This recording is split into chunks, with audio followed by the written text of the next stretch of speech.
hi guys कैसे हो आप लोग নতুন একটা ৰোজ ভিডিওলৈ স্বাগতম জনাইছোঁ যেটো ভিডিও হ'ব অসমৰ কন্ট্ৰভাৰ্সি ছোৱালী আৰু নিজকে লেডি ডন বুলি ভাবে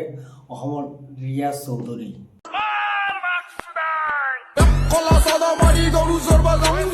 প্ৰথমে এইটো ভিডিও চাই লও মই ছোৱালী হৈ কেনে সবৰ লগত ইমান জেং কৰি ফুৰো আৰু তহতে ভাব না যদি মই লৰা হলো হয় কি হল হয় আৰু তই লৰা হয় কি কৰিলি হয় হেতু নাজানো কিন্তু মই যদি লৰা হলো হয় ন থিয়ই থিয়ই তো মুখত মুতি দিলো হয় কি কৰে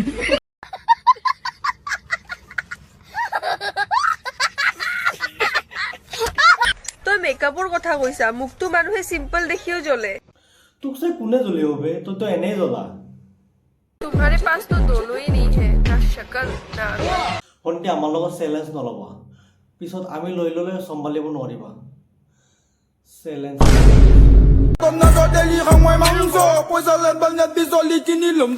এইটো মোৰ নতুন ইউটিউব চেনেল আৰু বহুতে মোক চিনি নাপায় চেনেলটো ছাবস্ক্ৰাইব কৰি দিব লাহে লাহে চিনাকি হৈ যাম আৰু মই এনেকৈ ৰোষ্ট আৰু এণ্টাৰটেইনমেণ্ট ভিডিঅ' বনাই থাকোঁ আৰু তোমালোকে এনজয় কৰি থাকিবা আশা কৰোঁ আৰে ভন্টি শুনা কলেজৰ গ্ৰুপত সবে আছো আমি নোটিস দিলে কিবা আমিও পাও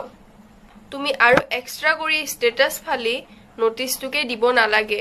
নিজকে স্মার্ট বুলি নাভাবিবা সিটো ষ্টেটাস লগাইছিলে কিন্তু তুমি তো ইয়াতে ভিডিঅ' বনাই দিছি ইয়াৰ ওপৰত এতিয়া তোমাক কি বুলি ভাবা যায় কোৱা আৰে ভাইটি তুমি কি বাল কৰি আছা তোমাৰ যিমান নাই মোৰ হিমান আছে আৰে বাল এইটো কি ছোৱালীবে নিজে নিজে ক্লোজ কৰি আছে আৰু তোমাক এটা এডভাইচ দিওঁ শুনা তোমাৰ বালকেইটা দৰকাৰতকৈ বেছি দীঘল কাটি ল'বা মই চুলিৰ কথা কৈছোঁ বেলেগৰ কথা কোৱা নাইতো তাত হ্যাপি টিচাৰ ডে যিসকল ছাৰ মেমে মোৰ ঘৰত আহি বদনাম কৰি গৈছিল মোৰ বা মই ইমান পঢ়িব নোৱাৰো বা কিবা কিবি সেইসকল ছাৰ মেমক কৈছো আজি চোৱা মই বিএড পঢ়ি ই কেৰেলাত নিজৰ টিচাৰকো নেৰিলে টিচাৰকো ৰোষ্ট কৰি আছে আৰে ভাই তই বিএডহে পঢ়ি আছা অ' চৰি ভণ্টি বিএডহে পঢ়ি আছা স্কুলৰ বা কলেজৰ প্ৰিন্সিপালটো হৈ যোৱা নাই আৰু ই যদি প্ৰিন্সিপাল হয় বা কলেজৰ টিচাৰ হয় ষ্টুডেণ্টক কি শিকাব আৰু মই এটা ইমাজিন কৰি আছোঁ মই যদি ইয়াৰ ষ্টুডেণ্ট আৰু মোৰ যদি টিচাৰ হয় ই এজনক ৰোষ্ট কৰি আছে এজনে আনজনক ৰোষ্ট কৰি আছে কি মজা লাগিব কি